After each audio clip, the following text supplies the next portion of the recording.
palit ng diskarte sa pamumuhay.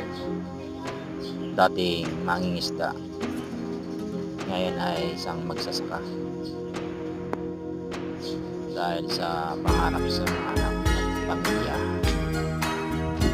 Ay ako sa hirap mapaaral ang mga anak para nang sa ganun ang kahirapang ito ay hindi madaanan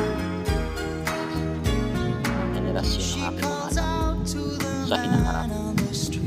Mga anak, pagbutihan nyo ang pag-aaral para may ahon nyo ang hirap ng buhay natin ito. Mga anak, mahal na mahal ko kayo.